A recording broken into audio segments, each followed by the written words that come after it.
नमस्कार। आज हम बात करेंगे हिंदी का दो शब्द आमंत्रण और निमंत्रण में क्या अंतर है।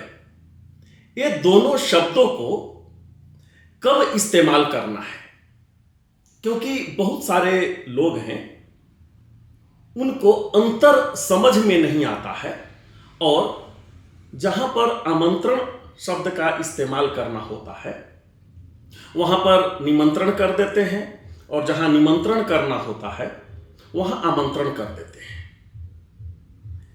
अगर आप अंग्रेजी में इसका अगर मतलब देखेंगे तो इसका मतलब होता है इन्विटेशन, किसी को इनवाइट करना, किसी को बुलाना।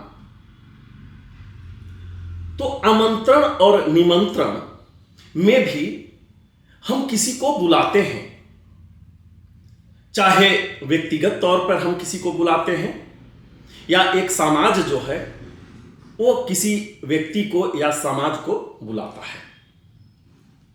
ऐसा समझिए, जब भी हम किसी को बुलाते हैं तो उसको आमंत्रण या निमंत्रण के नाम से जाना जाता है। पर दोनों में अंतर क्या है? दोनों में अंतर सिर्फ इतना है कि बुलाने का पर्पस क्या है और वह जो उद्देश्य है, पर्पस जो है, वही इन दोनों शब्दों में अंतर करता है। इसको हम कुछ उदाहरण के द्वारा हम समझाने का कोशिश करेंगे।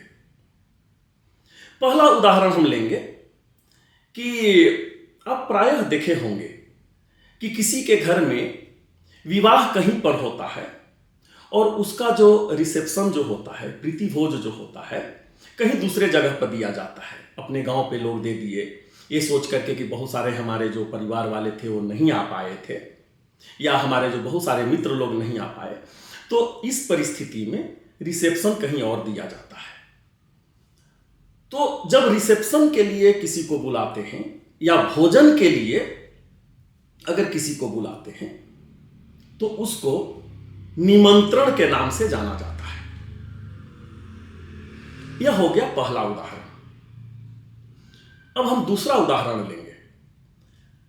आप ऐसा समझिए कि आप अपने घर में कोई पूजा पाठ किए हैं, कहीं कोई कवि सम्मेलन हो रहा है, कहीं कुछ उद्घाटन है जहां पर कोई अति विशिष्ट व्यक्ति लोग को बुलाया गया है या कोई समाज आया हुआ है, कहीं कोई मंदिर का उद्घाटन है। देखिए, यहां पर कुछ कार्यक्रम हो रहा है परंतु भोजन की व्यवस्था नहीं है। यहां पर हम भोजन के लिए नहीं बुला रहे हैं। तो इस परिस्थिति में आमंत्रण शब्द का इस्तेमाल होगा। मतलब अगर आप कोई कार्ड वगैरह छपवा रहे हैं तो यहां पर आमंत्रित किया जाएगा, आमंत्रण शब्द का इस्तेमाल होगा।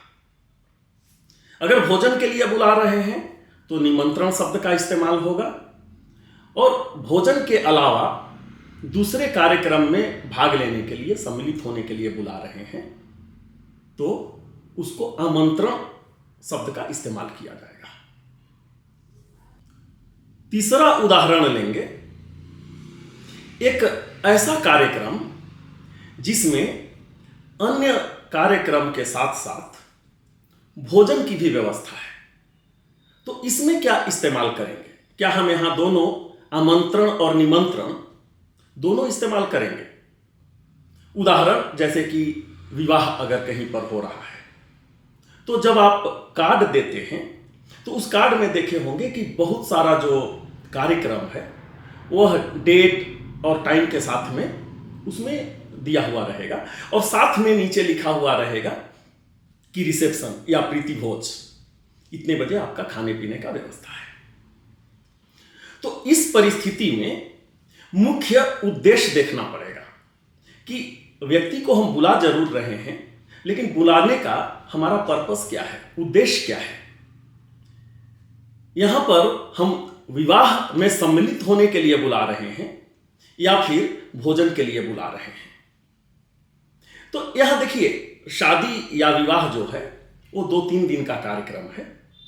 उस 2-3 दिन के कार्यक्रम में अगर आप रिसेप्शन का जो समय दिया गया है उस समय अगर पहुंचेंगे तभी आपको भोजन मिलेगा, और नहीं तो बाकी समय में जब अगर आप आते हैं तो बाकी कार्यक्रम में आप सिर्फ सम्मिलित हो सकते हैं। तो यहाँ पर आमंत्रण शब्द का इस्तेमाल किया जाएगा अगर कोई कार्ड वगैरह छपवाना है तो, क्योंकि यहाँ पर मुख्य उद्देश्य विवाह में सम्मिलित होना है, न कि भोजन का। लेकिन हाँ, यहाँ पर एक नोट में लिखा हुआ रहेगा कि हाँ, प्रीति भोज जो है सो इतने बजे से इतने बजे तक है, ताकि जिनको कार्ड जाएगा उनको पता लगेगा कि विवाह के साथ साथ में भोजन की भी व्यवस्था है वहां पर। एक और हम उदाहरण लेंगे। वह उदाहरण है कि अगर किसी के घर में कोई श्राद्ध हो रहा है, किसी के मृत्यु के उपरांत कोई श्राद्ध हो रहा है वहां पर, तो यहां पर भी बहुत सारा कार्यक्रम होता है।